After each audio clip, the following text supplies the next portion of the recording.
Então vamos lá, estamos ao Olá, vivo, boa online. tarde. Boa tarde a todos. Primeiramente, quero agradecer. Boa tarde, pessoal. Boa tarde, boa tarde. Boa tarde. Boa tarde.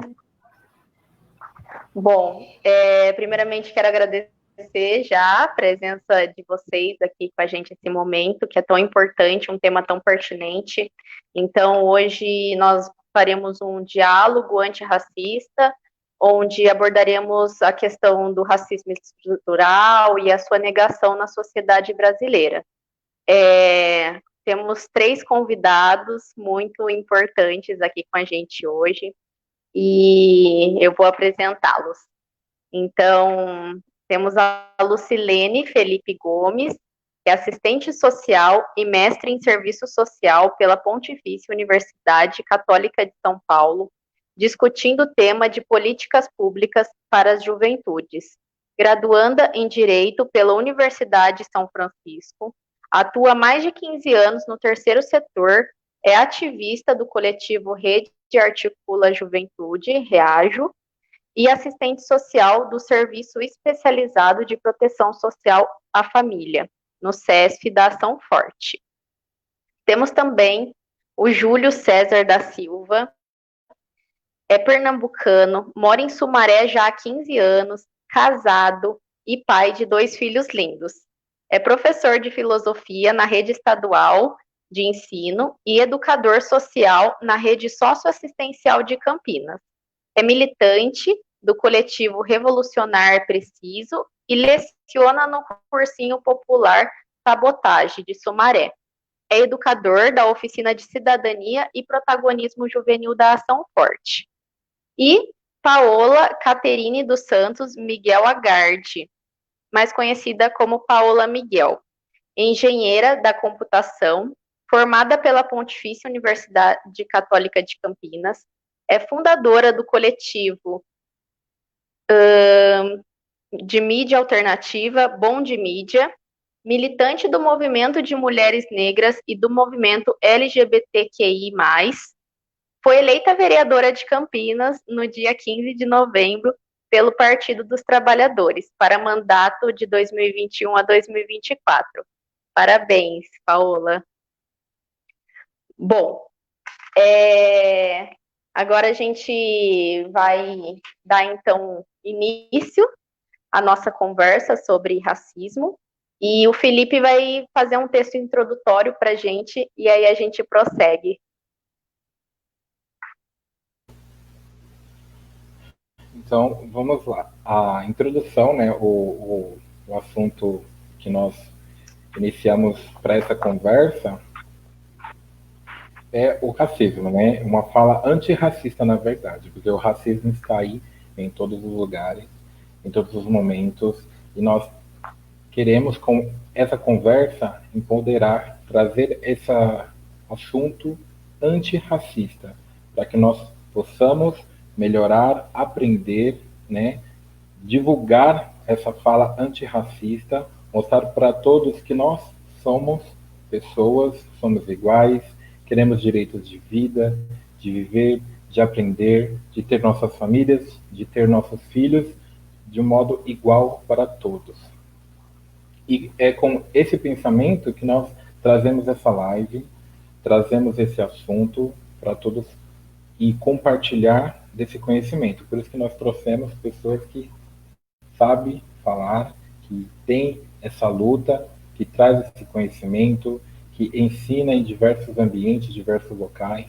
Temos aqui conosco a vereadora, né, é um meio político que está crescendo, né, que precisa de espaço, que precisa de políticas públicas para poder trazer essa voz, essa força, essa luta em diferentes meios, em diferentes pessoas, em diferentes lugares.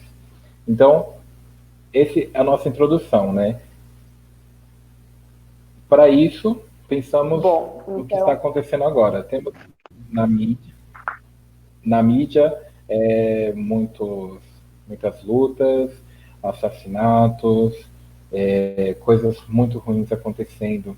E, por exemplo, no último noticiário, que tivemos foi o homem que foi morto dentro de um supermercado porque ele estava fazendo uma compra com a sua esposa e por uma interpretação errada, por um equívoco, por ações erradas de outras pessoas, né, por violência contra a raça, contra a classe social e diferente outros pensamentos que pode se colocar aqui, esse homem foi morto, né?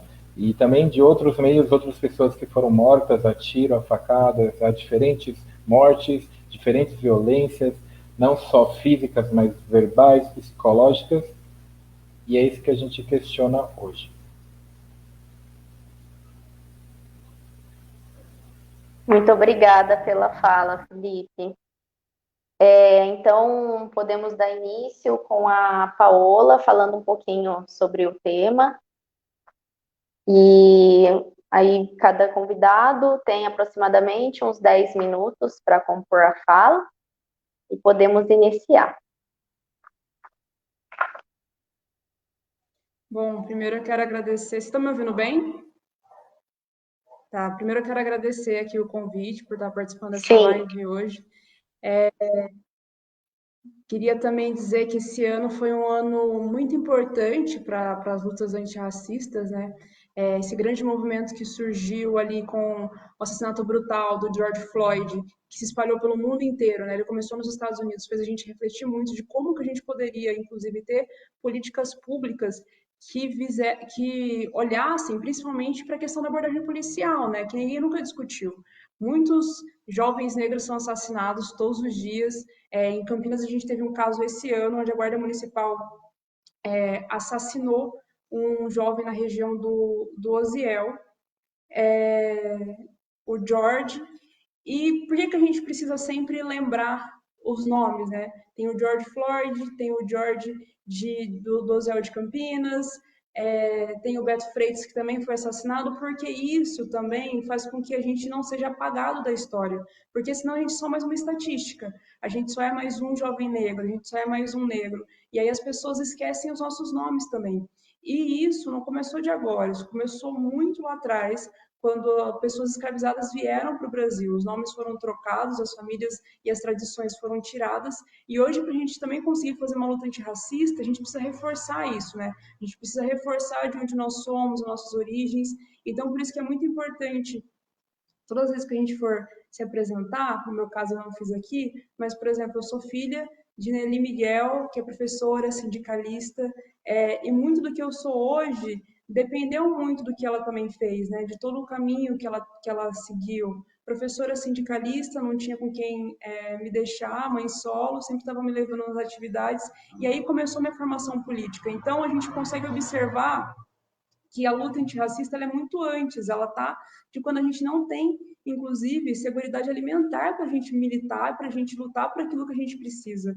Então, por que no Brasil a gente não teve grandes revoltas igual aconteceu nos Estados Unidos esse ano, né? Primeiro pelo fato de como as pessoas enxergam o negro, né, nos Estados Unidos e no Brasil. Acho que é importante a gente frisar que existe uma diferença drástica no sentido de que o negro americano ele é por descendência. Então, a questão da família, das tradições, de onde você veio, o seu sangue, ele conta muito. Então, assim, isso você consegue, inclusive, manter. No Brasil, não.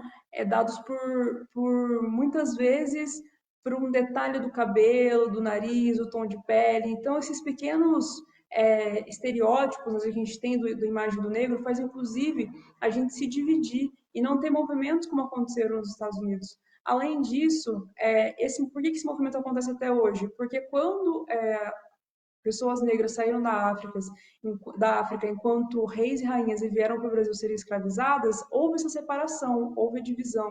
Tem vários termos que a gente ouve até hoje, que é no sentido de ser da casa grande ou não ser, né? Mas o que isso de fato diferencia um negro do outro? Porque todos são negros, mas isso colocou a separação que a gente tem hoje no Brasil.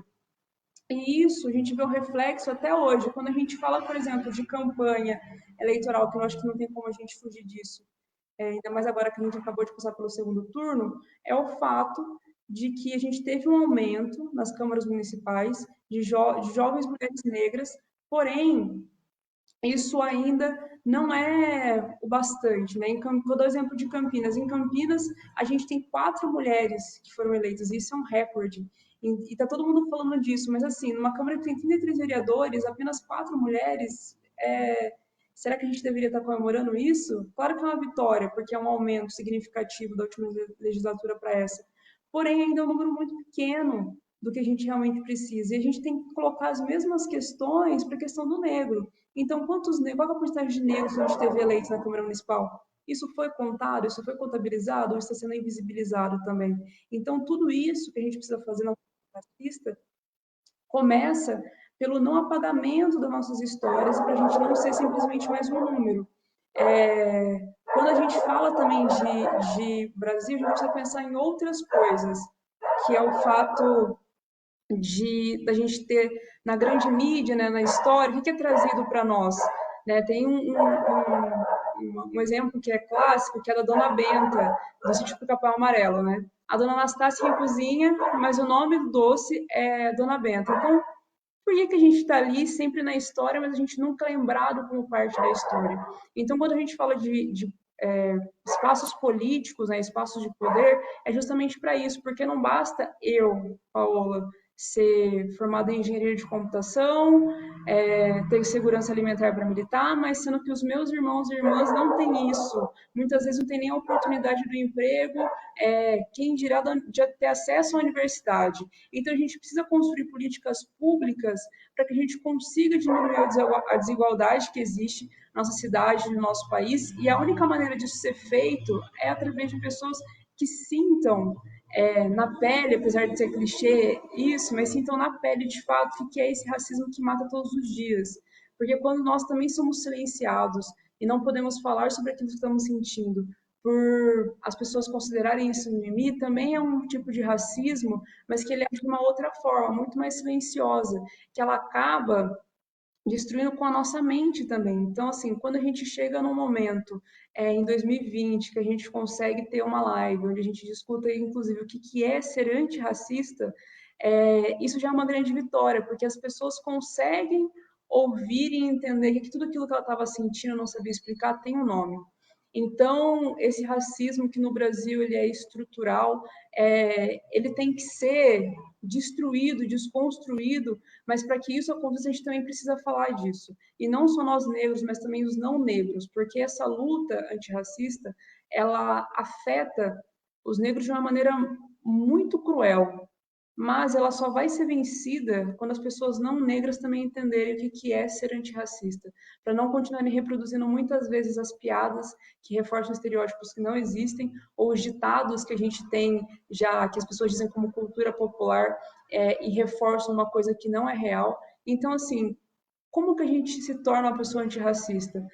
Primeiro, observando se as atitudes na fala não são. Porque muitas vezes a gente está ali no comum, reproduzindo aquilo que justamente reforça o que é o racismo. Então a gente tem que entender, tentar compreender um pouco disso e tentar mudar daqui para frente. Eu acho que a gente está num momento muito bom no sentido de produção cultural. A gente teve o primeiro super-herói negro, então isso dá a possibilidade para nossas crianças sonharem a poder serem super-heróis, não só ter aquela imagem do ser branco, mas ainda está muito longe do que seria ideal, de quando a gente fala de representação na mídia, e isso também faz com que desde pequeno a gente tenha uma imagem de qual que seja o nosso lugar. A gente precisa ter muito nítido que o nosso lugar é onde a gente quiser, que não existe limite para o sonho. Mas o racismo que ele faz em nós negros é justamente colocar limites para os nossos sonhos, ou melhor, colocar limites para a nossa vivência, porque nós lutamos todos os dias para sobreviver. Teve um dia que a gente lutou para viver, mas a gente está voltando com a pandemia que reforça muitos estereótipos e reforça muito das pessoas que estão à margem da sociedade essa desigualdade. A gente está lutando para viver novamente. E eu vou terminar por aqui, eu acho que está dando meus 10 minutos já, dizendo que a gente tem que ser antirracista, não colocar limites nos nossos sonhos e a gente poder viver novamente, não só sobreviver. É isso, obrigada. Muito obrigada pela sua fala, Paola. É muito importante toda a contribuição que você trouxe. E realmente, embora estamos avançando, ainda é muito pouco, né? Não deveríamos estar comemorando uma coisa tão pequena que já deveria fazer parte da nossa sociedade, né? E agora eu passo a fala, então, para a Lucilene. Boa tarde, agô para todo mundo. Agô significa em Yorubá um movimento de licença, um movimento de entrada. Então, gostaria de iniciar a minha fala a partir, né, desta fala. Agradecer a oportunidade de poder falar sobre o tema, que para nós pretos é um tema tão duro, tão difícil de se falar, mas que bom que estamos tendo este momento e esta oportunidade para poder dialogar, né? Segundo, gostaria de parabenizar também a Paola pela candidatura. Espero que nesse período do seu mandato seja um mandato, né, de que acredito que vai ser de muita resistência, de muita luta, e já acho que só pelo fato, né, de conseguir uma cadeira no legislativo já é uma grande vitória, principalmente para nós pretos, né? Então, parabéns pela vitória, pela conquista, e estamos aqui do outro lado, né, também resistindo para que essa nossa luta, né, do movimento, a luta de combate ao racismo, ele se dê em todas as esferas, né? E acredito que para falar do racismo, não dá para falar, né, não dá para não trazer um debate que ele é estrutural, né? O racismo, ele se classifica, né, a partir do conceito, a partir da teoria que eu venho estudando, e que ela é até bastante conhecida atualmente, que é pelo Silvio de Almeida. Ele traz, inclusive, 3 conceitos, né, para definição sobre o racismo, né? Ele traz sobre uma vertente do racismo estrutural, o racismo institucional e o racismo individual, né? Então, esse racismo estrutural, né, que é a ordem que é organizada, né, que a sociedade é estabelecida, a partir dessa estrutura, né, que normaliza, que dita padrões de regras, de comportamentos, princípios, né, engajados dentro de princípios discriminatórios a partir da raça, o racismo institucional, né, quais são os efeitos que são causados por essas instituições. Então, inclusive na empregabilidade, por exemplo, de pessoas pretas, na desproporção de salários, né, quando a gente faz o comparativo, e o racismo individual. Então, o racismo individual é um padrão, né, que ele está de cunho individual e coletivo, que são atribuídos, né? Então, as pessoas que se sentem maior numa ordem de poder do que o outro, né? Então, se coloca o outro numa situação de inferior. E quando a gente olha, né, para esses 3 níveis de racismo, né, então um está ligado no outro, né, para a gente fazer o debate, inclusive, de pensamentos, inclusive, né, de rompimento desse racismo, a gente precisa também passar por essas esferas, né.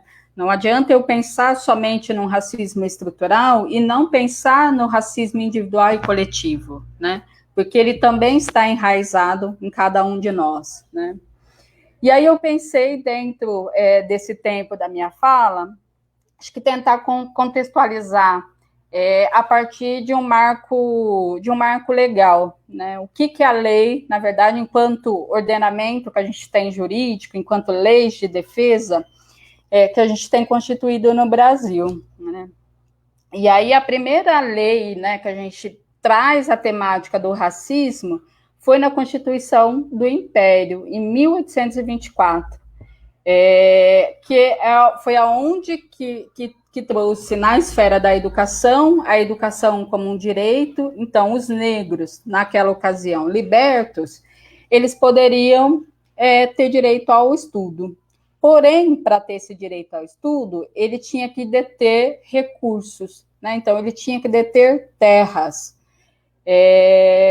Os negros escravizados, que eram não libertos, não tinham acesso, né? Então, o primeiro marco que a gente tem de quando a gente olha para falar sobre a organização, né? Porque quando a gente pensa, inclusive, em combate ao racismo, também perpassa por essa esfera jurídica, por essa esfera de lei, né? E é interessante, inclusive, a gente ter no debate uma vereadora, né, que está na esfera, né, de construção de leis, que é justamente como é difícil tipificar, e aí eu vou trazer, inclusive, mais um pouquinho na minha fala, o racismo, né? É difícil a gente trazer isso para uma esfera jurídica. Uma segunda lei que a gente tem como um marco, que é muito mais conhecida, é a Lei Afonso Arinos, que ela foi criada em 1951. Essa lei, ela trouxe para embasamento, né, para o ordenamento penal, né, para a Constituição Penal, ela traz uma esfera de contravenção penal. O que isso quer dizer, né? A contravenção penal, ela é um crime que ele é mais brando, vamos se dizer assim, né? Uma contravenção que gera, então, pagamentos de multa, prisão simples, em alguns casos, ainda assim é difícil, mas foi na primeira esfera que a gente tem para falar sobre o racismo. Depois a gente já tem uma ordem um pouco mais macro, de uma esfera mais trazendo para um organismo internacional, que é a OIT. Quando a OIT ela traz na sua terceira convenção, ela fala do trabalho, a distinção, na verdade, né? Que ela traz de toda distinção, exclusão ou preferência, né?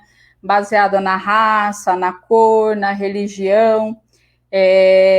Então, que preza pela igualdade, né? Então, nessa convenção, é a primeira vez que a gente vai olhando, e aí o Brasil é um dos países signatários, né, inclusive da ONU, de quando a gente vai olhando para essa esfera de marco legal, né?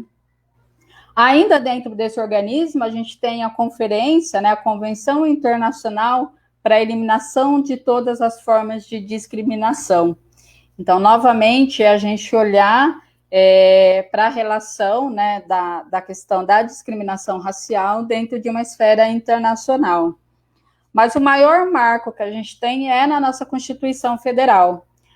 Na nossa Constituição Federal, a partir do artigo 5º, que ele estabelece como os direitos e garantias fundamentais, ele traz, inclusive, de que todos são iguais perante a lei, né? E aí ele não fala diretamente na raça, mas ele traz uma distinção em relação à vida, em relação à liberdade, em relação à igualdade. Então, quando a gente olha, né, para esse artigo, ele traz, então, de que no Brasil, dentro da nossa lei, né, a gente não pode ter essa distinção perante a raça, perante a cor, perante a etnia.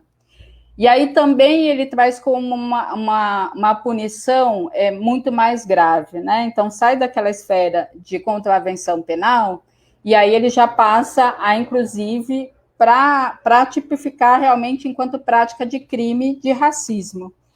E aí ele traz isso no artigo 42, se eu não estou enganado, que ele fala da prática do racismo, que ele é um crime inafiançável, né? Então, é a primeira vez que a gente olha, então, hoje, no Brasil, quem comete um crime de racismo, você não tem direito a pagamento de fiança, né? Então, a pessoa, ela vai ser presa. E aí que é a grande dificuldade da gente ter este olhar, né, para esse marco legal. Porque ainda no Brasil, quando a gente olha, né, os casos de ocorrência dentro dos boletins de ocorrência, dentro dos dados que são apresentados, o crime de racismo, por exemplo, ele quase não aparece, né? E aí, o que aparece, né, nessa esfera judicial? Aparece a injúria racial, né? E aí, o que é a injúria racial?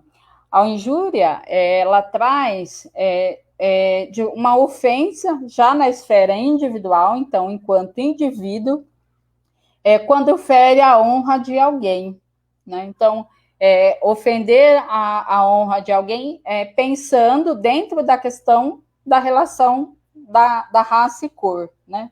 Então, eu ia chamar alguém de macaco, eu ia chamar alguém de preto, né? E todas essas outras formas de ofensa. Isso dentro do Brasil é tipificado enquanto injúria racial.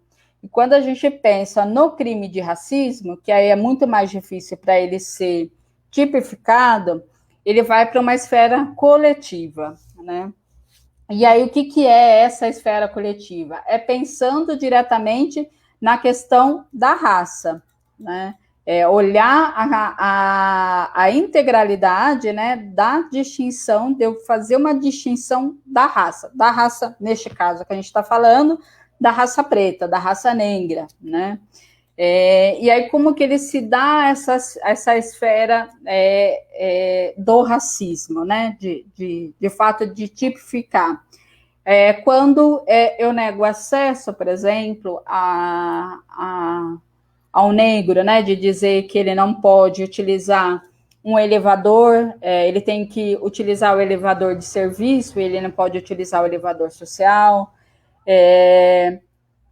Quando eu nego, por exemplo, uma vaga na esfera, né, de emprego, baseada na distinção de raça e cor. Eu negar o acesso, né, a um determinado local, a algum determinado restaurante, a algum determinado consumo. Então, a gente também olha para essa esfera que a gente está olhando para o crime de racismo. E por isso que é tão difícil de ser tipificada no Brasil, né? Grande parte, quando a gente olha, né? E aí há pouco, né? O Felipe trazendo os dados, né? Sobre as questões do preconceito, do racismo na esfera das mídias sociais, assim, recentemente, há alguns dias atrás, saiu numa das redes sociais uma advogada, não posso nem dizer que ela é advogada, ela é graduanda, ela fez uma graduação, ela não tem nem o OAB, né? Onde que ela fez dentro de um espaço, né? Dentro de um restaurante, ela fez diversas ofensas, né? Dentro desse coletivo. Ofensa, discriminação, e aí foi tipificada, inclusive, enquanto injúria, né? O caso do Jordi, que a Paula citou, o caso, né, tantos outros casos, até o próprio caso do George Floyd, no início, ele não foi tipificado como um crime de racismo. Então, como que é difícil a gente pensar numa construção da política pública, né, da gente romper o racismo, né, estrutural, institucional, individual, quando as nossas leis também dificultam que esses dados apareçam, dificulta que eles sejam tipificados, né? Então, acho que para trazer aqui para o debate, meu tempo já está encerrando, mas é importante a gente olhar para isso também, tá bom? É isso, gente. Muito obrigada pela sua fala, Lu. Isso faz a gente ver o quanto a nossa justiça é falha, né? E o quanto a gente tem que avançar nessa luta, na questão política, para que ela seja realmente cumprido o que deve ser cumprido, né? E não como é hoje, que acham um jeito de continuar inferiorizando e não garantindo os direitos, né? Bom, então eu passo a fala agora para o Júlio. Você também tem 10 minutos, Júlio. Beleza, muito bem. Uma boa tarde para vocês, né? Saúdo a Paola. De fato, uma vitória com um peso enorme, né? E vale dizer, inclusive, que não para Campinas só, mas para toda a região de Campinas. Eu moro aqui em Sumaré, cidade vizinha, e infelizmente a gente não teve, né? Já faz anos que a gente não tem uma mulher, né, na Câmara com 21 vagas, todas ocupadas já há anos por homens, né. Na história de Sumaré, parece que só 3, né, 3 mulheres, e apenas uma negra, né, ocupou esse espaço. Então, assim, tem um peso enorme, viu, Paola, né, para a nossa região, de fato. A gente aqui, inclusive do cursinho popular, né, do coletivo também a gente se encontra, troca algumas ideias, assim, pelas videoconferências, e a galera ficou muito animada, muito feliz aí com esse teu pleito, tá? Então, sinta-se também abraçada aqui pela população, pela periferia aqui de Sumaré também. E saúdo também a Lucilene aí com a fala, né, maravilhosa, tá? Então, pegando justamente aspectos jurídicos importantíssimos, né, em que inclusive a gente percebe que a nossa lei, né, brasileira tem muitas brechas e a nossa lei brasileira ainda privilegia, né, a elite, ainda privilegia os ricos e ainda privilegia o branco, né? Então isso é um fato, não tem como negar. Bacana, tá? Eu agradeço muito, já quero colocar também para a ação forte, né, essa iniciativa tão bacana, tão boa, de começar a se discutir. Eu acho que é a partir dessas iniciativas que a gente começa realmente a romper, né, os grilhões aí do racismo, e aí sim começar a criar uma cultura de paz, né? Não aquela paz em que a gente se deita na rede, senta tal, e espera tudo acontecer, né? Mas aquela paz que Paulo Freire já falava que é preciso também a gente se movimentar, a gente correr atrás para fazer a emancipação realmente dos excluídos e excluídas. Bom, falar assim, acho que do racismo, a gente, nas falas de vocês, né, fica já bem evidente, e a minha contribuição talvez no sentido de somar ou de reforçar o que já foi dito, né. Eu acho que é importante a gente também se ver, quando a Paola mesmo já fala no início, né, dessa live, acho que das origens, a gente não pode perder de forma alguma, né, as origens, a nossa ancestralidade, porque é tudo o que nos forma, né, e que nos forma justamente para a luta que a gente está hoje, né, e muitas das coisas que têm se conquistado agora também, de certa forma, é reflexo também da luta dos nossos ancestrais, dos movimentos negros pelo país afora, que a história, né, fez questão, muitas vezes, de menosprezar, de diminuir, né? A história fez questão, né, de deixar apartada, né, inclusive nos espaços escolares. Eu, como professor, percebo muito bem isso. Então, a gente precisa, assim, resgatar, a gente precisa, né, trazer à tona de que hoje, se colhemos algumas conquistas, né, que se há muito ainda a conquistar, também é reflexo de toda uma historicidade que carregamos aí na nossa vida. Eu queria reforçar que acho que essa ideia de racismo, quando criança, assim, eu sempre cresci com aquela fala, às vezes dos mais velhos, das pessoas que me cercavam, de que no Brasil não existe preconceito.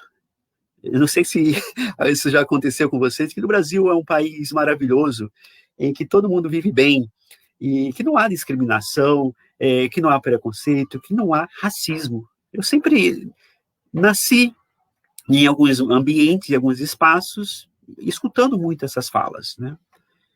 Contrário, claro, que há tantos outros aspectos de influência e de pessoas também que me ajudaram a perceber que há uma contradição nisso.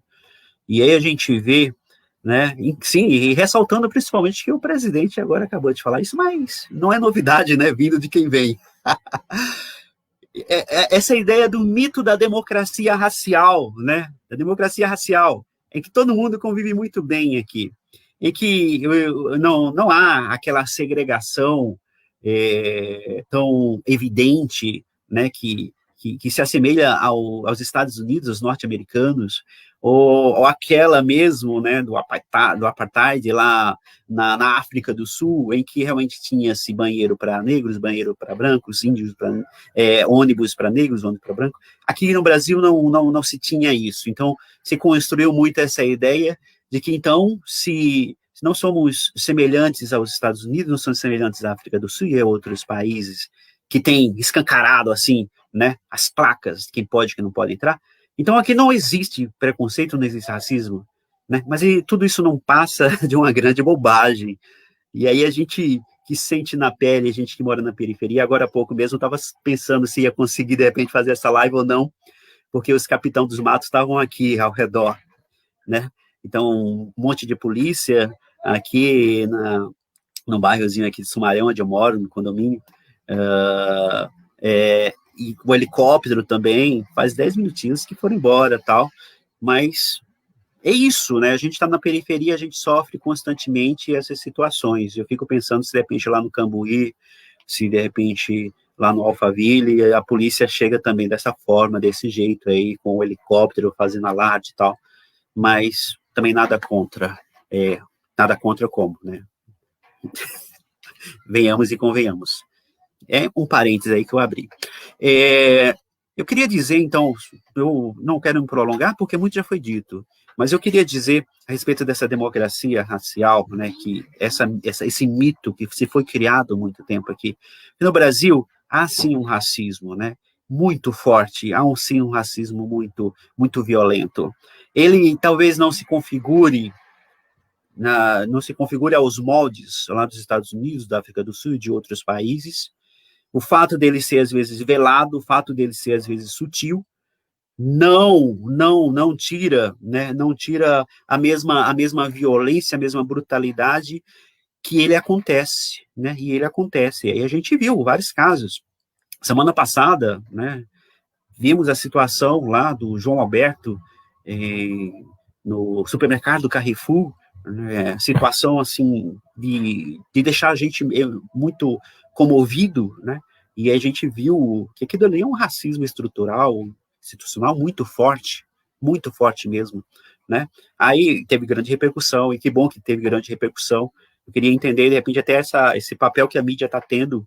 Eu acho que, em dado momento também, essa mídia que sempre pendeu para aquele lado lá, parece que tem também sentido, né, e não é mérito dela, mas é mérito das lutas, dos movimentos, é mérito nosso, que estamos lá e estamos fazendo pressão.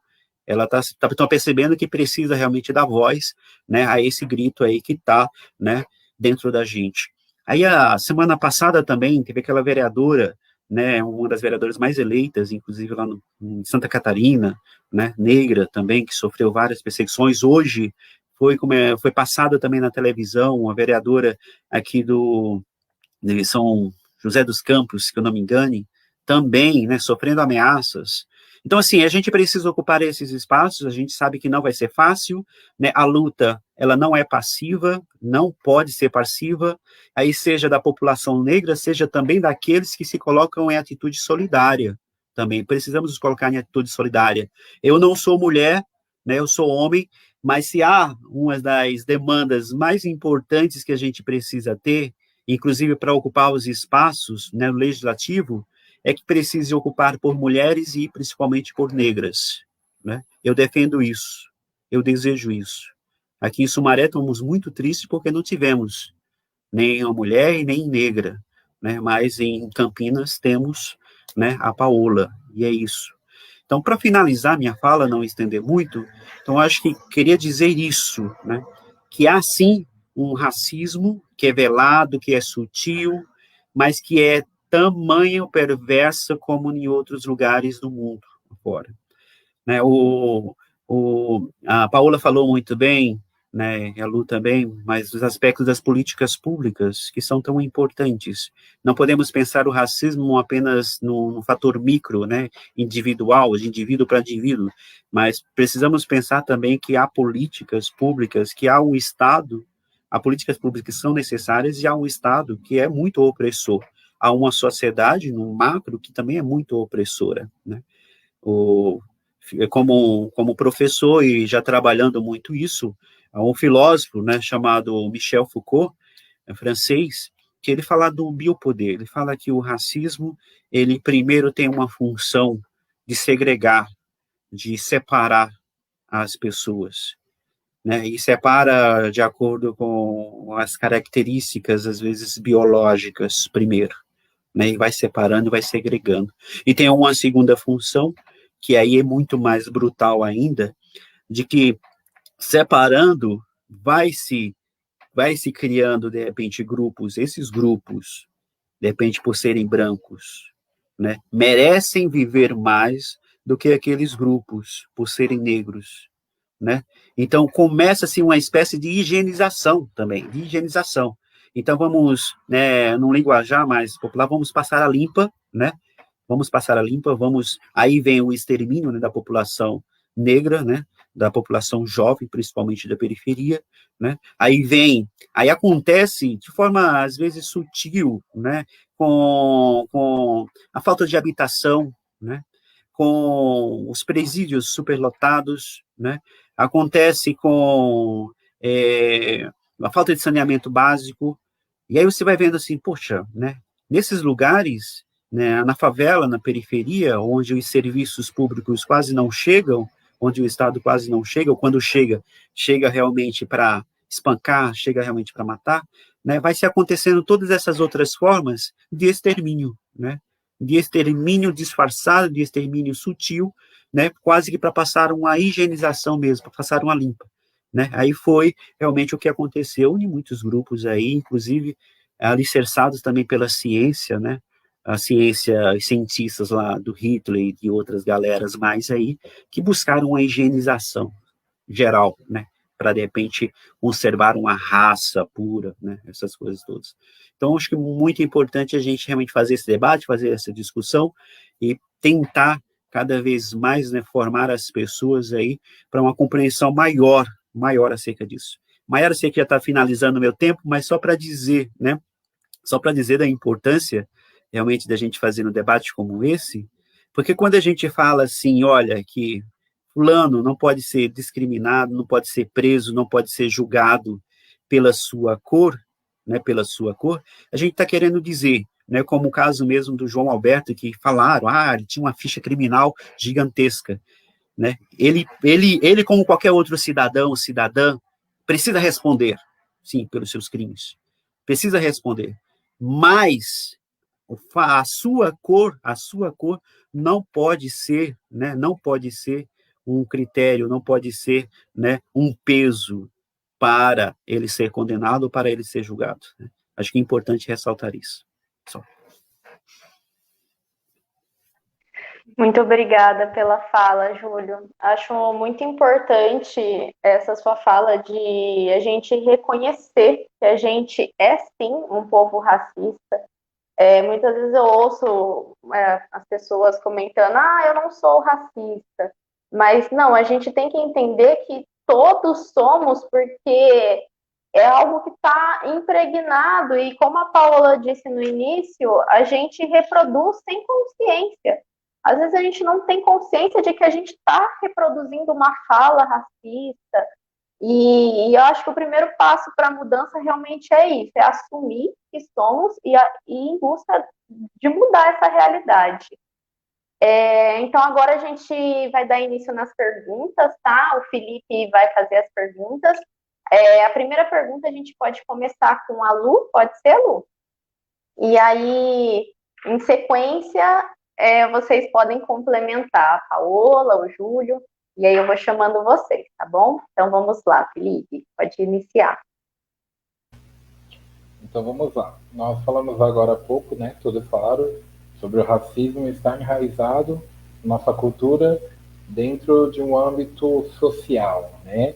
Vem o racismo sendo estruturado durante a história, devido a esse contexto histórico sendo construído conforme o tempo impregnado na nossa cultura, nos nossos afazeres e tudo mais. A pergunta, então, vem: como os jovens podem se aprimorar, né, atribuir forças e também conhecimento desse contexto histórico para que ele possa se armar, né, entrar na militância ou até mesmo reconhecer o racismo que está acontecendo na sociedade dentro do contexto histórico?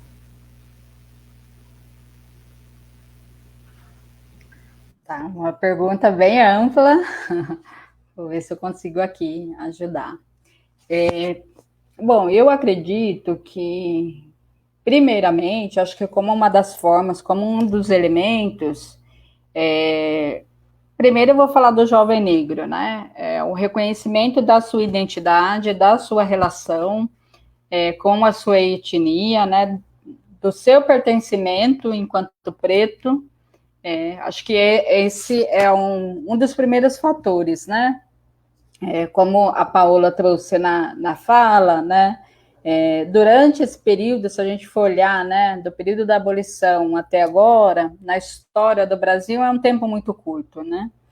E a gente viveu e ainda vive, né, a situação do apagamento, né, do epistemicídio, que é do saber do preto, dentro dessa relação da história, a qual sempre nos foi dito que ser negro é ruim, né? E se ser negro é ruim, por que eu vou querer ser negro, né? Então, trazer essa relação, né, da construção dessa identidade para o jovem, e aí por isso que tem importância, inclusive, se eu não estou enganada, da Lei 10.669, que é a do ensino sobre a religião, né, matriz africana, sobre trazer a africanidade para dentro da escola, né? Esse acredito que é um dos grandes avanços que a gente teve, né? E a partir daí, a construção, inclusive, né, dessa identidade como elemento interno, como construção da minha subjetividade, para poder, primeiro, lidar com o racismo, e se eu não sou negro, para o jovem, né, como eu posso, inclusive, reconhecer este meu lugar de privilégio e estar junto, né, na luta, na causa e na desconstrução, inclusive, né? Isso passa pela linguagem, a forma, né, que é dito. Então, se a gente for olhar, né, se colocar no Google uma relação do que é preto, do que é branco, né, a gente tem aí diversos significados, né? E tudo que está atrelado ao negro, ao preto, é considerado como um ruim, né? Como um exemplo, né? Se você coloca no Google, ele vai te dar, né? Como o preto, ele já traz essa esfera dessa relação preconceituosa, dessa relação discriminatória, né? O jovem é uma grande potência, né? E a gente viu, inclusive, dentro das manifestações, dentro dos atos políticos, né, como sendo uma grande referência na história do nosso país. E aí, quando a gente fala, né, na questão do racismo, principalmente, quando a gente olha os dados, né, nessa relação do genocídio da juventude negra, o último dado, né, que a gente tem, que é do Atlas da violência, ele traz que a cada 23 minutos um jovem negro ele é assassinado no Brasil, né? Então, a cada 23 minutos, nesse tempo aqui que a gente está falando, provavelmente uns 5 jovens negros já foram assassinados simplesmente por serem negros, né? Porque o que chega é o corpo preto, né? Antes das pessoas saberem quem são, é o corpo preto que chega, né? Então, a gente precisa trazer dentro dessa esfera, e aí dentro da esfera das políticas públicas, dentro da própria família, de sociedade, né? A gente tem um projeto político em andamento que é justamente o extermínio da população negra, e aí não é muito diferente quando a gente olha para a nossa segurança pública, para quem que é parado, né? De como acontece o racismo, né? Eu sofri um racismo há uma semana atrás, né? E eu sei porque eu sofri, porque hoje eu consigo ter este olhar, né? Na minha criação, quando eu era criança, isso não se falava, né? A gente não falava sobre o racismo. Então, era difícil, inclusive, a gente perceber que a gente estava vivenciando o racismo, né? Hoje já é mais diferente, hoje a gente consegue dizer, inclusive, e aí muito como um elemento de resistência, um elemento de vida mesmo, de prevenção, né, de se prevenir, como o preto, como o negro, ele se deve se portar para não ser um agente suspeito, né? Então, quando a gente sai, quando eu saio da minha casa, quando eu vou num shopping, quando eu vou em algum espaço, né, a forma que nós, pretos, devemos nos portar para a gente não ser considerado como uma pessoa suspeita. E se eu sou, como eu devo reagir? Então, isso hoje a gente consegue trazer para essa esfera. É ruim, é dolorido, mas a gente consegue ainda discutir e olhar para isso, né?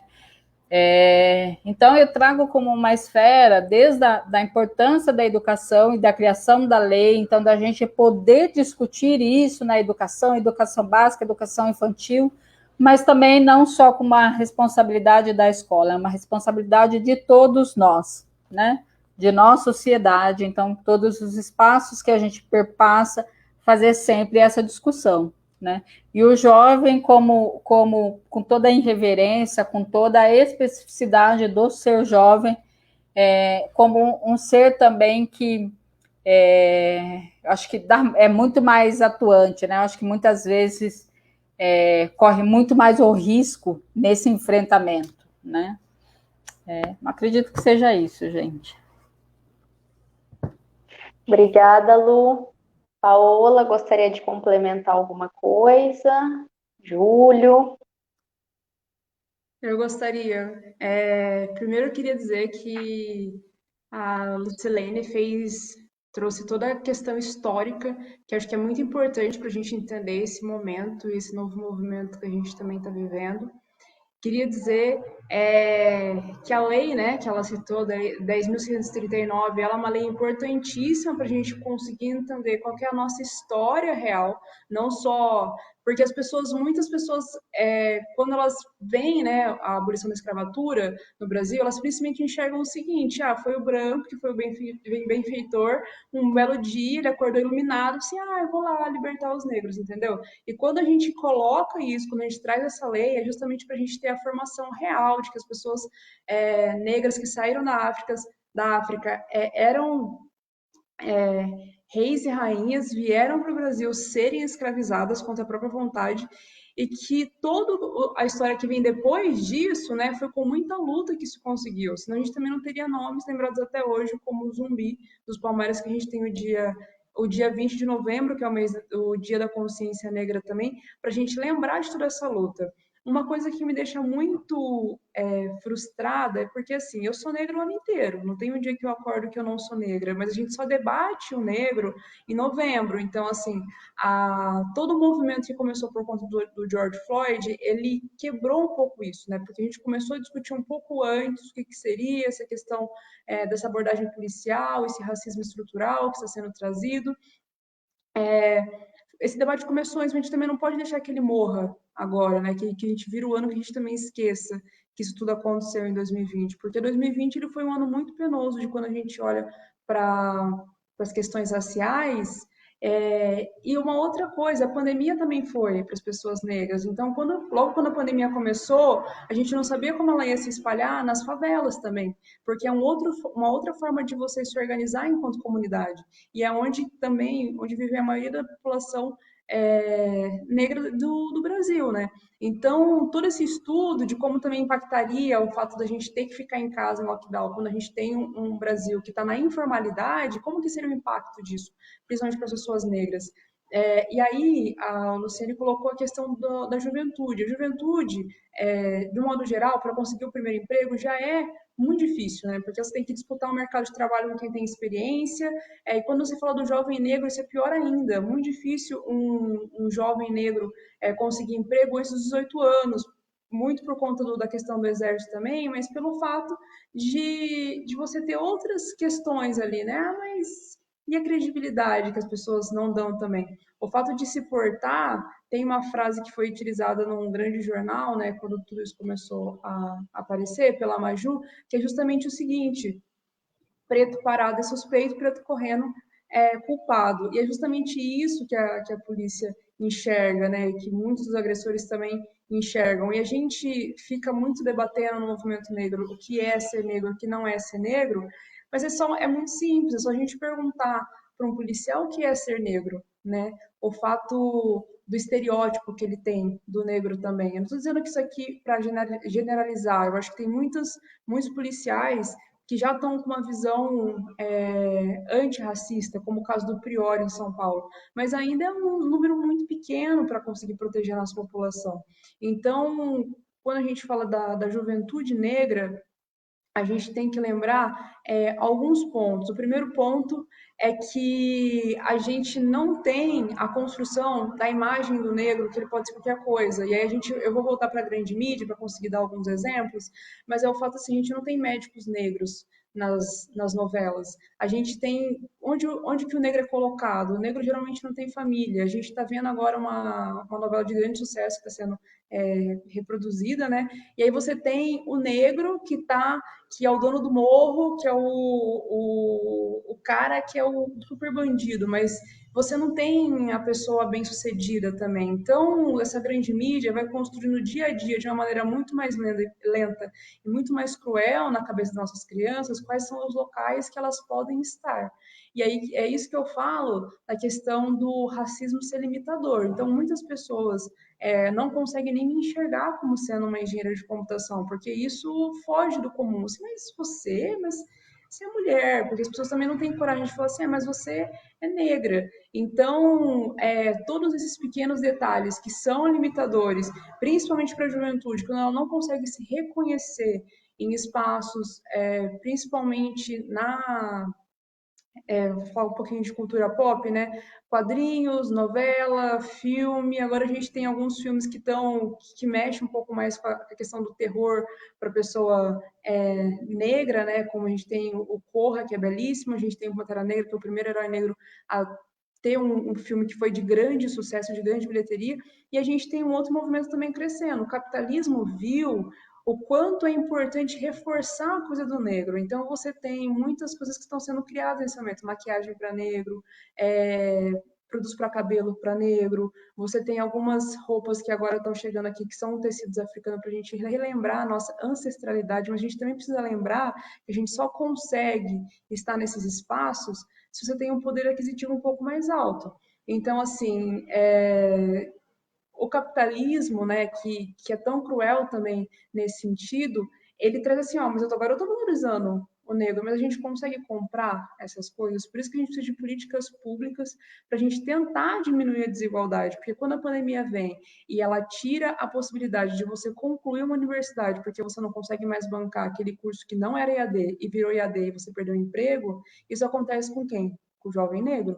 Ou o fato de você ter que parar o ensino médio para você poder ir também trabalhar para ajudar no sustento da casa, isso acontece com quem? Com quem? Com o jovem negro. Então, se a gente não tiver políticas públicas que deem proteção para os nossos jovens também, a gente nunca vai conseguir superar essa desigualdade. Porque quando a gente criou cotas nas universidades e a gente conseguiu fazer com que os negros acessassem, muitas vezes, seriam primeiros das suas famílias a concluírem o ensino superior, isso foi uma revolução. E o problema que a gente tem hoje é que a gente está voltando para o momento onde a gente não conseguia essa universidade, porque, novamente, a gente não tem segurança alimentar para chegar até lá. Então, assim, quando a gente fala de criação de políticas públicas para a população negra, por ser antirracista, é justamente isso, a gente conseguir dar um mínimo para que todas as pessoas consigam ter acesso, muitas vezes, a emprego, a escolas dignas, a um diploma universitário, porque isso muda a vida, revoluciona muito a vida de muitas pessoas e de muitas famílias. A gente tem que fazer o debate ainda sobre a questão do mercado de trabalho, sobre a questão dos concursos públicos terem uma maior quantidade de negros, mas a gente não está nos espaços de maiores salários, não só no concurso público, mas também dentro das empresas privadas, mas a gente está voltando para um ponto onde a gente não está nem conseguindo mais chegar lá. E é isso que a pandemia trouxe.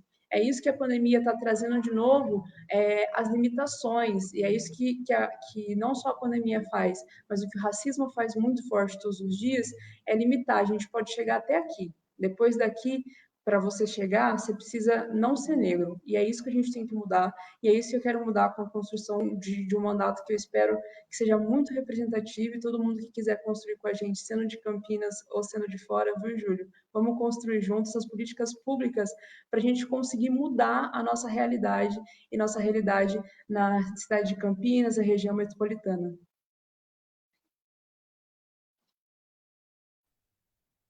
Muito obrigada, Paola. Júlio, quer compor alguma coisa? Não, é só para acrescentar mesmo, né? Fala super empoderada da Paola, também da Lu. Eu acho que realmente ressaltar o quanto que esse ano foi muito mais difícil ainda, né, para a população negra, e principalmente com a pandemia. A pandemia terminou acentuando ainda mais o abismo social, né? O abismo social entre os que têm e os que não têm, né? Nada. E aí a gente vê, né, que realmente já vinha assim, já tinha se dado os índices aí que no início mesmo, pandemia, boa parte do contágio estava sendo corrido assim por brancos, por ricos, por pessoas que, inclusive, geograficamente estavam bem localizadas, né? Morando em casas, em mansões, em espaços, e que, inclusive, possibilitaria o isolamento, né? Com uma certa facilidade. E aí, depois, os dados também terminaram trazendo que o número de mortes estava sendo muito maior na periferia, né? Muito maior na população, né, pobre e negra, né, das mais variadas capitais aqui do Brasil. Então, acho que é importante essa fala da Paola, justamente para perceber o quanto que, às vezes, a ausência de políticas públicas, né, por exemplo, na favela, em que as habitações são pequenas, em que falta saneamento básico, falta saúde, postinho de saúde, falta isso, falta aquilo, a saúde, a segurança alimentar, né, também. Então, isso é uma forma também de extermínio, né, que acontece de forma sutil, acontece de forma meio que velada, meio que transparente, mas que vai contribuindo realmente para uma grande higienização, né, higienização, digamos assim. Então, é preciso realmente fazer esse debate para a gente combater, para a gente até ampliar mais ainda a consciência, né, das pessoas, que é preciso realmente lutar. Eu acho que o enfoque nesse sentido. Obrigada, Júlio, pela sua fala. Acho que a gente pode prosseguir com a próxima questão e podemos iniciar com a Paola respondendo a questão. Felipe, pode prosseguir. Então, vocês falaram bastante, né, no contexto histórico, na identidade, né, desse jovem preto, desse jovem negro, dessa construção, né, do fortalecimento das suas raízes. E é nítido que vivemos em uma sociedade onde a representatividade de lideranças na mídia, no poder, é muito fraca, muito difícil, né? Vocês já citaram. Na opinião de vocês, como nós podemos mudar essa realidade? Eu acho que essa pergunta vai entrar muito bem com a Paola, vereadora eleita agora, né? Que agora é uma representatividade. Então, a pergunta é, na sua opinião, como podemos mudar essa realidade de representatividade preta na nossa sociedade?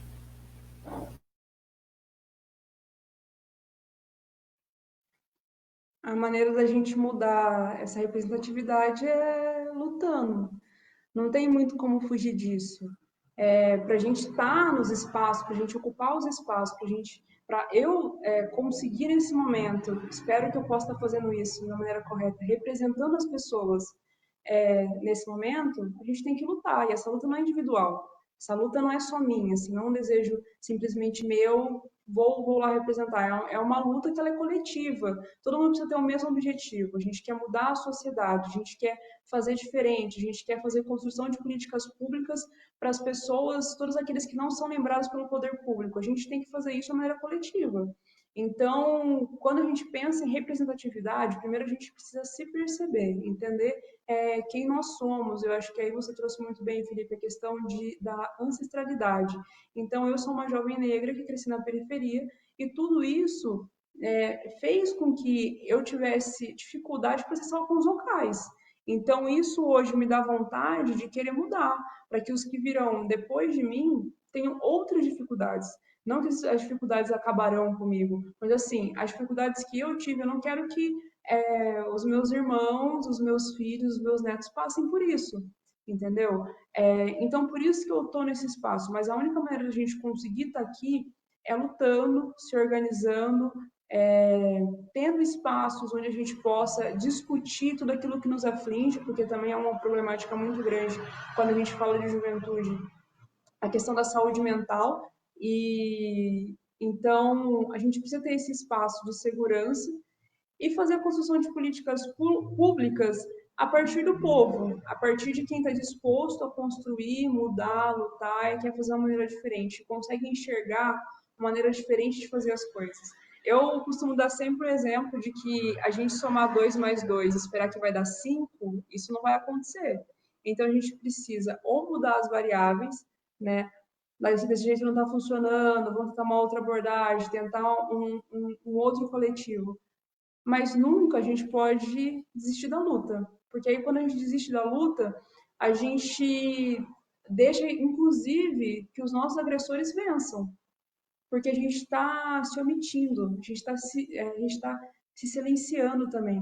E aí quando a gente fala disso, né, e aí eu acho que tem um outro ponto que eu posso trazer nisso, que é a questão da empatia, porque as pessoas que fizeram a filmagem do João Alberto de Freitas à frente do Carrefour sendo espancado até a morte, elas foram indiferentes. Isso salvou a vida dele? Não, também.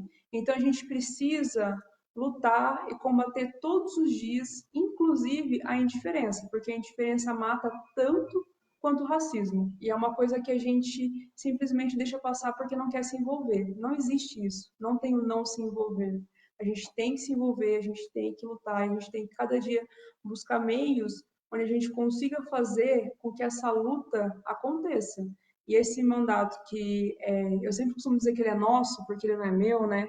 Eu levo o nome, mas assim, ele é para todo mundo que quiser vir de fato construir, que esse mandato seja um instrumento de luta, para que a gente consiga se organizar, mudar e fazer diferença. É isso.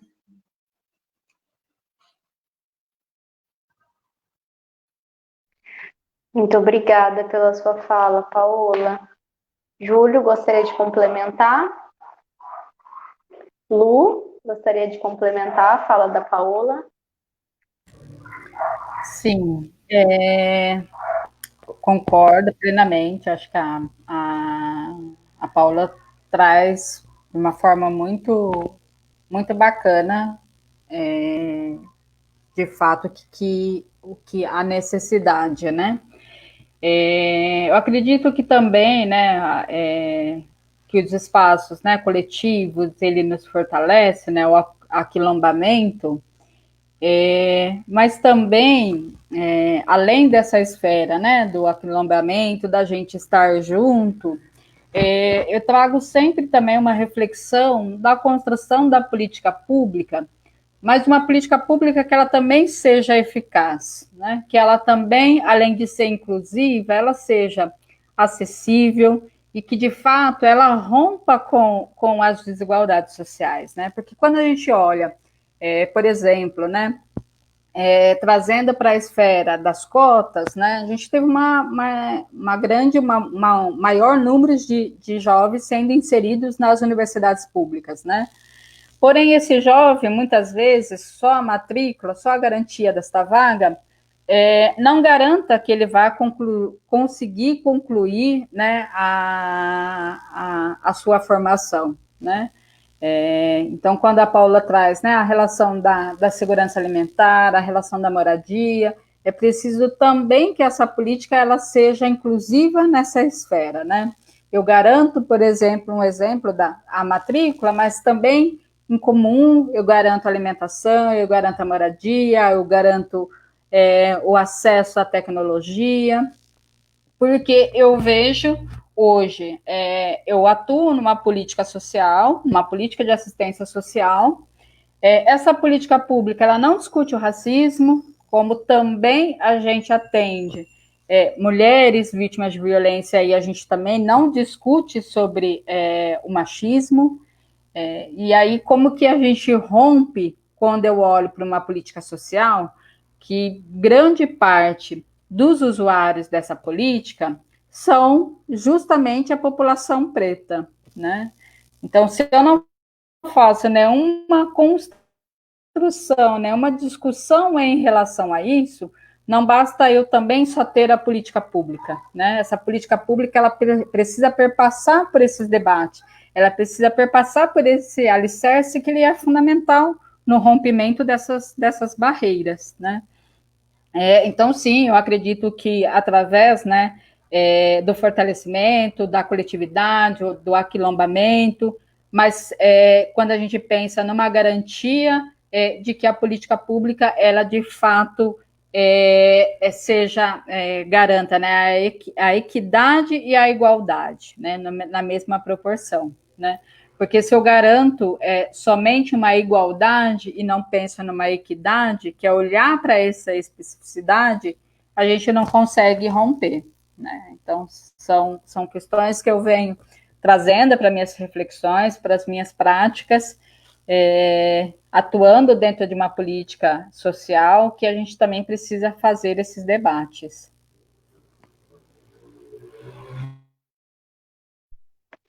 Muito obrigada, Lu, pela sua fala. Aí a próxima questão a gente pode iniciar com o Júlio respondendo, tá? Felipe, pode prosseguir.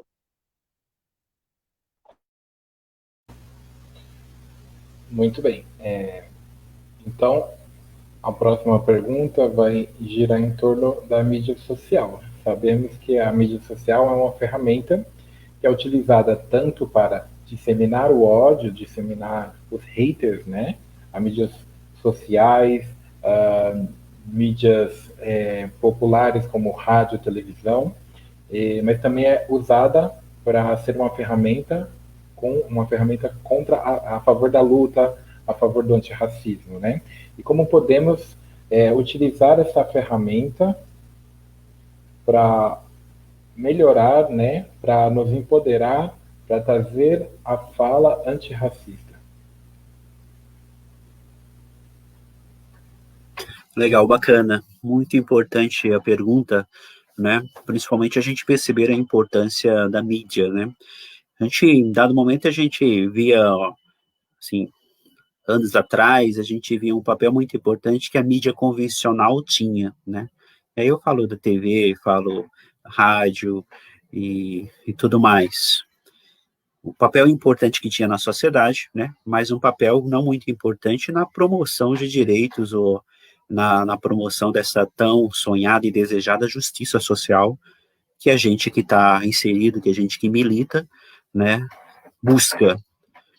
Mas acho que com o advento da tecnologia, da internet, e aí a gente fala de uma certa democratização também dos meios de comunicação, democratização entre aspas, porque a gente sabe que ainda aqui no Brasil parece que, acho que não lembro de muito bem número, mas quase 40% dos jovens no país não tinham acesso à internet. E aí eu digo isso porque esse ano a gente se deparou, principalmente nós que somos professores aí, e principalmente da rede pública, nos deparamos assim com uma grande dificuldade assim de atividades, de alunos acessarem atividades, de alunos fazerem atividades, de alunos, né, participarem de aulas online, por conta de que muitos dos lares não tinham, né, o computador, não tinha internet, quando tinha-se internet era dos dados móveis, às vezes se tinha um celular que era compartilhado por todos, né, da família, e aí sabe muito bem o problema disso. Mas mesmo assim a gente, né, falando dessas questões ainda que são questões que a gente precisa superar, o Brasil precisa, né, se tornar realmente um Brasil um país de tecnologia, e tecnologia para todos e todas. Isso isso é um fato. precisa ser. Mas, falando das mídias sociais, aí eu acho que é muito importante que a gente tem visto YouTubers, né, influencers,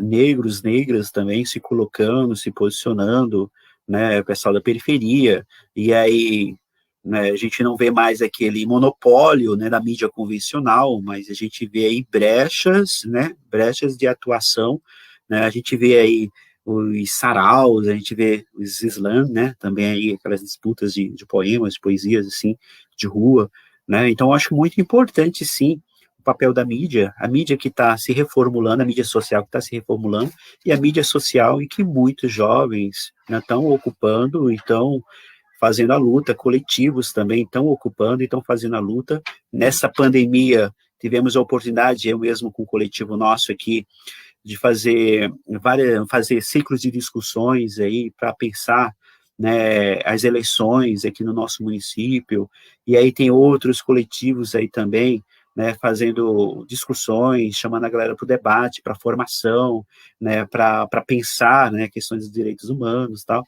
Então, nesse sentido, eu acho muito importante, né, realmente essas mídias que estão, né, esse novo comportamento humano, e principalmente dos jovens da periferia de uma forma geral, mas acho que ainda há muito a crescer, principalmente quando eu falo que tem muitos lugares aí na periferia que não têm acesso, muitas pessoas que não têm acesso ainda, aí fica difícil de atuar, né?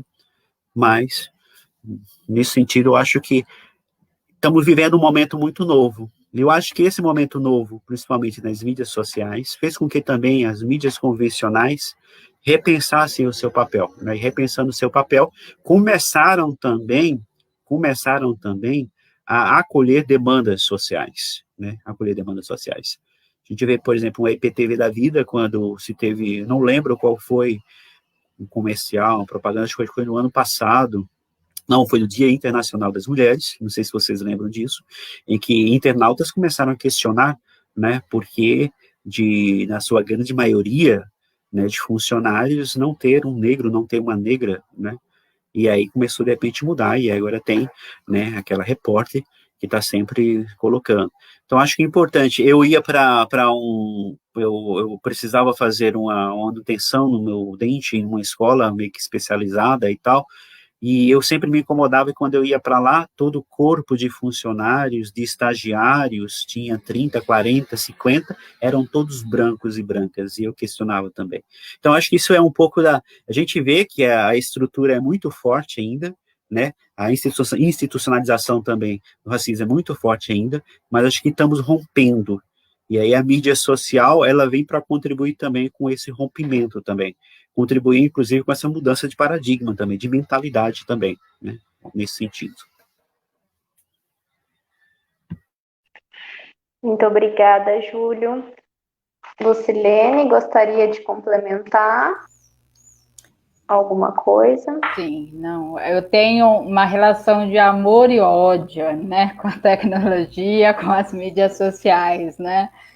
Esse amor e ódio é pelas facilidades, pelas potencialidades, né, que a gente pode ter com o uso da tecnologia, pode nos otimizar o tempo para muita coisa, né, para a utilização de serviço público, para garantia de direitos, né, de fato, para manifestação. E aí eu trago, inclusive, exemplos, né, a gente tem uma campanha dentro do coletivo que eu faço parte, da Reajo. Há 2 anos atrás, a gente está com uma campanha que é o Não É Só em Novembro, né, que a gente discute justamente sobre a questão do racismo, né.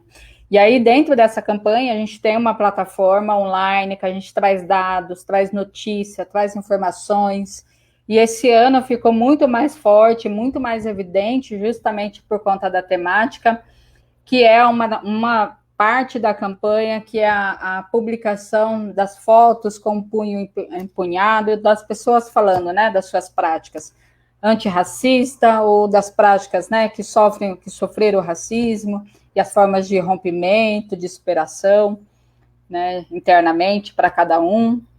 Então, eu tenho essa relação de amor e ódio, e ódio principalmente também no cuidado que a gente deve ter, né? Também com a tecnologia, a gente também veio presenciando, né, situações de pessoas que foram assassinadas pelo fato de ser confundida na rede social, achar que era uma pessoa e ser outra, e essa pessoa ser massacrada, né? Então, fatos que levam à justiça social, né, à justiça nesse cunho, então, de uma forma muito dolorosa, muito equivocada, né? Mas eu concordo plenamente com o Júlio de quando ele traz que a tecnologia também vem nos possibilitando trazer para o debate, trazer as pautas que não são caras, né? Não são caras, não, e aí não é só o racismo, né? A gente tem dia sim, dia não, a gente presencia a violação de gênero, né? A violência contra a mulher, de mulheres que são assassinadas, de mulheres que são violentadas. Então, dados que também é muito ruim, né? E, por um outro lado, como que a sociedade também vem reagindo a essas pautas, né? Estamos cansados disso, né? Estamos cansados de ver o racismo, estamos de ver e de sofrer o racismo, cansado das mulheres cansado da violência de uma forma geral. Então, a tecnologia, ela nos traz, né, para este olhar também, né? A forma que a gente vai mudando a nossa lente. E, sem dúvida, né, esse questionamento da sociedade traz para essa esfera de que eu sempre coloco, né, parece que quando a gente discute a esfera racial, né, parece que ela está num lugar tão longe que a gente fala, né, o racismo ele é estrutural, parece uma coisa tão longe. E não, a gente vivencia no dia a dia, né?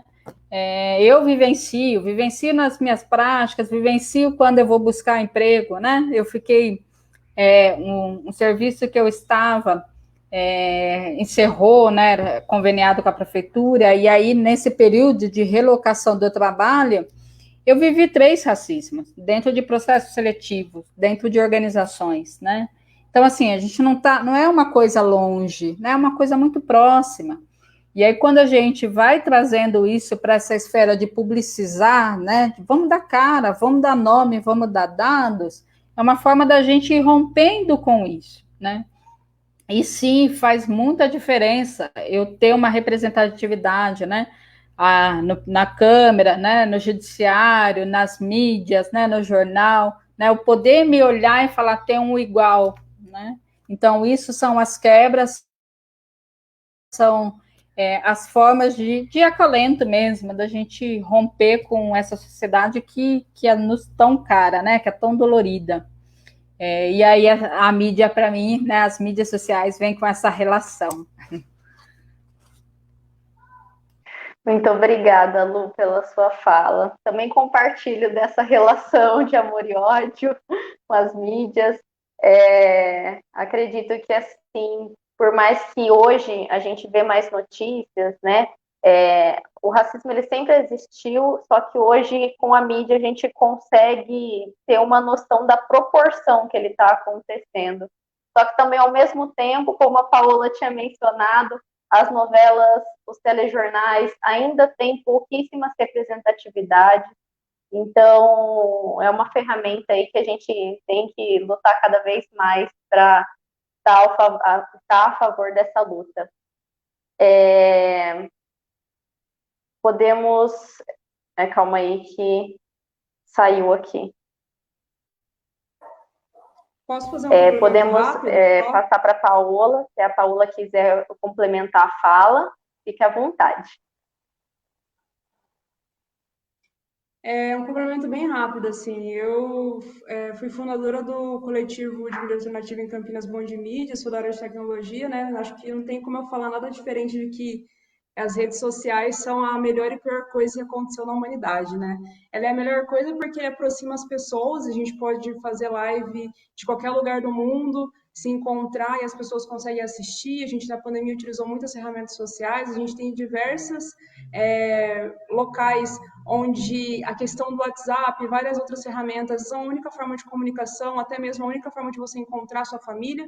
Por outro lado, com as redes sociais foram foram criados também outros meios de atacar as pessoas, como cyberbullying. Então, esse cyberbullying, que é justamente o fato das pessoas se sentirem anônimas, já que tem uma tela na frente delas, não é aquela coisa cara a cara, todo aquele sentimento de todo aquele sentimento que antes era disfarçado, para você não ter a coragem de falar, olhando para a pessoa, isso não existe quando a gente fala de redes sociais. Então, tem várias crianças, adolescentes que são atacados diariamente por conta da sua cor, né? E aí a Lucilene novamente colocou muito bem a questão de quando eles são classificados como injúria e quando são classificados como racismo, isso determina muito como que as pessoas vão agir, né? Se elas vão continuar tendo aquela ação agressiva ou não, porque se não tem a punição, né? Por que eu preciso mudar?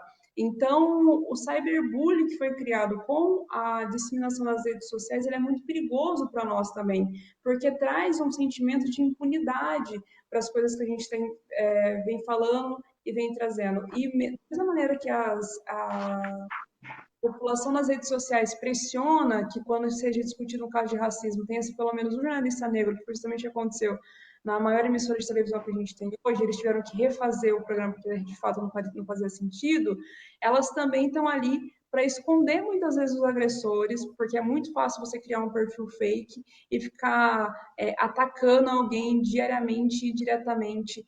E isso tem gerado nas meninas, né, uma taxa de suicídio muito alta entre as meninas de 12 a 14 anos, da beleza, questões raciais, já na infância, LGBTQI, a mais fobia. Então, a gente precisa discutir as redes sociais através de uma outra ótica também, de como que a gente pode punir essas pessoas. E também, como que a gente entra naquela lógica de que a gente precisa censurar. A gente já passou desse período. Não é isso que a gente está querendo. A gente está querendo respeito, né? A gente está querendo ser visto e da mesma maneira que a Constituição diz que nós somos todos iguais perante a lei, a gente quer também ser tratado de forma igual, independente do espaço que a gente esteja. E, Mayara, você colocou muito bem, o racismo não é que ele aumentou, ele simplesmente está sendo filmado agora, e as pessoas estão postando isso nas redes sociais. Então, também é aquele debate de que ele serve não só para mostrar aquilo que aconteceu, mas para mostrar aquilo que pode acontecer e que não há punição para isso. Então, da mesma maneira que a gente se sente horrorizado com o caso que aconteceu, e aqui nesse caso eu vou citar o do João Alberto de Freitas, as pessoas que são racistas se sentem com a possibilidade de fazer esse tipo de coisa, porque não tem a punição.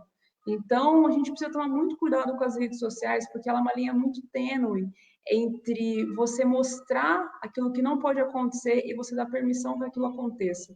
Então, a gente precisa debater as redes sociais, inclusive a forma que elas nocivamente afetam nossas crianças. Eu sou da geração que cresceu com o começo das redes sociais, uma geração que vem depois de mim, ela simplesmente cresceu com as redes sociais. E aí a gente pode até começar num outro debate sobre elas, que as redes sociais, elas são uma forma tão forte da gente se reunir e se comunicar, principalmente quando a gente fala de juventude, de encontrar tribos, encontrar aqueles que se parecem com você, para você fomentar esse debate, mas ela também é um espaço onde não tem punição. Então, tudo aquilo que você pensa é meio sem filtro.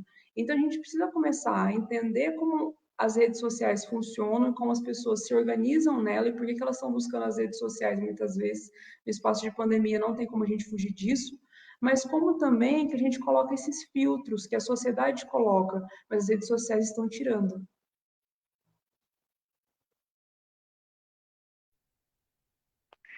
Exatamente. Muito obrigada pela sua fala, Paola. Eu quero agradecer a fala de todos vocês. A gente está chegando aqui no limite do nosso tempo, infelizmente, né? Porque eu acho que é um assunto que a gente deveria discutir por horas e levar ao máximo de pessoas possíveis, que é um assunto tão pertinente, né? Para toda a população. Vou passar a fala para o Felipe, ele vai fazer uma fala de encerramento e depois a gente vai transmitir um vídeo, tá? Mas desde já agradeço a participação da Lucilene, do Júlio, da Paola. É muito importante para nós da Ação Forte termos a participação de vocês aqui, contribuindo tanto, trazendo tanto conhecimento para cada um de nós e de todos que estão assistindo.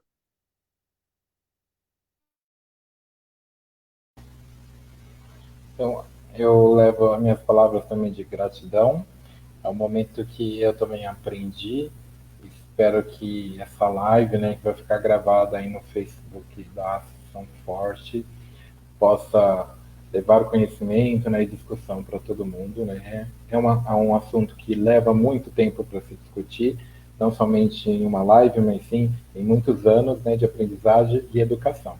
E para terminar, nós vamos transmitir um vídeo, né? Foi baixado da internet, da rede social do Instagram, do movimento contra o tabu, né? Do perfil Quebrando o Tabu, e fala sobre empoderamento das pessoas pretas e negras. Então, muito obrigado por estarem aqui e fique com o vídeo.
Pessoal, tivemos um problema técnico aqui, não saiu o som, mas o Ocean está vendo isso para passar o vídeo de novo.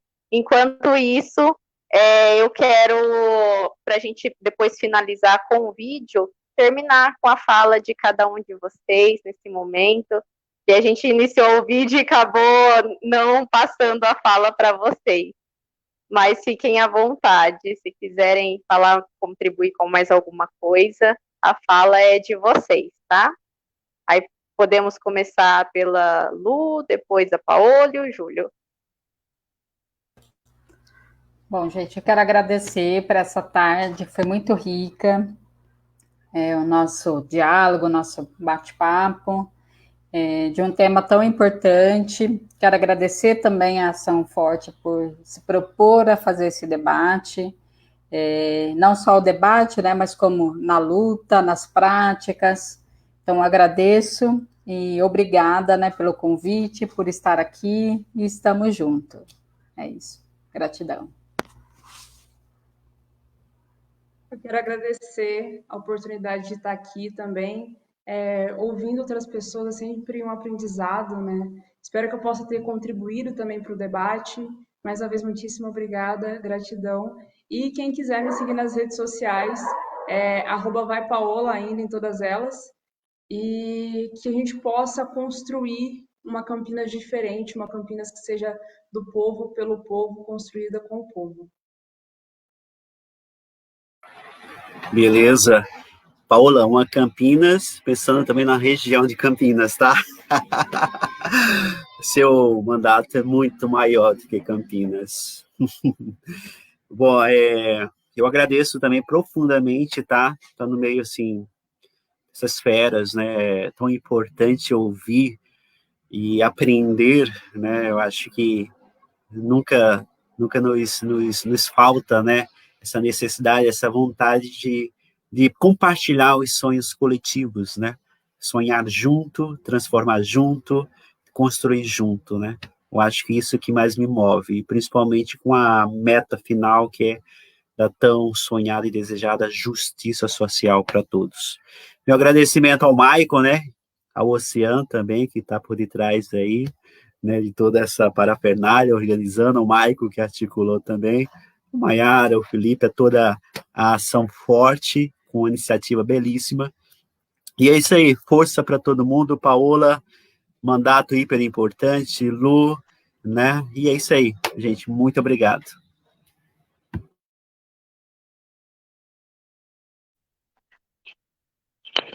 Obrigada, gente. Obrigada pela participação.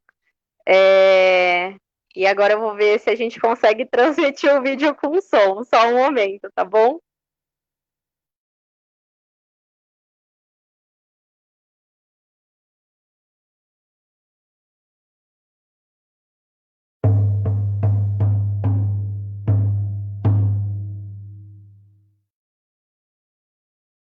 No mundo de hoje, muitas coisas precisam ser ressignificadas.